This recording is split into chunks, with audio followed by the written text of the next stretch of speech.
संतोष देशमुख यांच्याप्रमाणेच परळीमधले व्यावसायिक महादेव मुंडे यांची हत्या सुद्धा अमानुषपणे झाल्याचं समोर आलंय।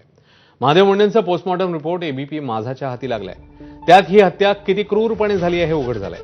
दरम्यान वाल्मिक कराडचा जुना सहकारी असलेले सामाजिक कार्यकर्ते विजयसिंह बांगर यांनी पत्रकार परिषदेत अनेक धक्कादायक बाबी समोर आणल्या। वाल्मिक कराडचा मुलगा श्री कराड आणि त्याच्या सहकाऱ्यांनी महादेव मुंडेंना हाल करून मारला असा आरोप विजय बांगर यांनी केलाय। बांगर यांनी पत्रकार परिषदेत महादेव मुंडेंच्या हत्येचे फोटोही दाखवले। दरम्यान महादेव मुंडेंची पत्नी ज्ञानेश्वरी मुंडे यांनी आज मराठा आंदोलक मनोज जरांगे यांची भेट घेतली।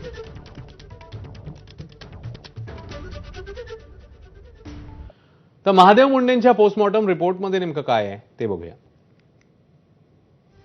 महादेव मुंडेंची गळा कापून हत्या करण्यात आली। गळ्यावर 3 वार होते। गळ्यावर समोरून वार करण्यात आला। श्वासनलिका कापली गेली। रक्तवाहिन्याही फुटल्या। गळ्यावर 20 सेंटीमीटर लांब, 8 सेंटीमीटर आणि 3 सेंटीमीटर रुंद वार करण्यात आला। मानेवर उजव्या बाजूने 4 वार करण्यात आले। मानेवरील वार चुकवताना तो तोंडावर सुद्धा झाला। तोंडापासून कानापर्यंत 13 सेंटीमीटर लांब आणि 1.5 सेंटीमीटर खोलीचा वार झाला। महादेव मुंडेंनी हाताने प्रतिकार केल्याचं उघड झालं। डाव्या आणि उजव्या हातावर, अंगठ्याजवळ, तळहातावर आणि मधल्या बोटावर जखमा होत्या। उजव्या हातावर 3 तर डाव्या हातावर 3 वार होते। खाली कोसळल्यामुळे डाव्या गुडघ्यालाही खरचडलं। चेहरा आणि हात रक्तानं माखले होते। तर विजयसिंह बांगर यांनी वाल्मिक कराड आणि त्याच्या मुलावर काय आरोप केले तेही बघूया।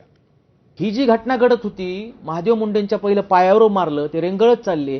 रेंगळत जात असताना त्यांचं जीवाचं भीक एवढंच म्हणत होते, माझा लेकर बाळ असते, काय मला जगू द्या, असं करू नका, काय कारण आहे। फक्त वाल्मिक कराड आणि त्याच्या पोराचा छोट्या प्लॉटिंगच्या व्यवहारातून इगो हार्ट झाला म्हणून एवढ्या अमानुष पद्धतीने मारतात। हे बघा, पुन्हा मानेवर महागवार केले। अहो, जसं एखादी कोंबडी कापते तशा पद्धतीने नरड गळा चिरलाय सगळ्या बाजूने। हे पहा।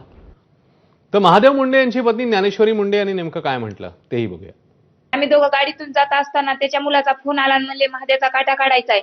तर तो म्हणला मी बाप आहे जिवंत, बघूत आपण काय करायचं ते। मग श्री कराड, भावड्या कराड आणि वाल्मिक कराड आणि गोट्या गीते, एसपीनीच नाव सांगितलं, गोट्या गीते आणि राजा फड असे एवढे नाव सांगितले होते आम्हाला। एवढ्यांची तात्काळ PCR घ्या आणि आरोपींना अटक करावं एसपी सरांनी। एसपी सर का शांत आहेत, अजून एवढा अहवाल समोर येऊन सध्या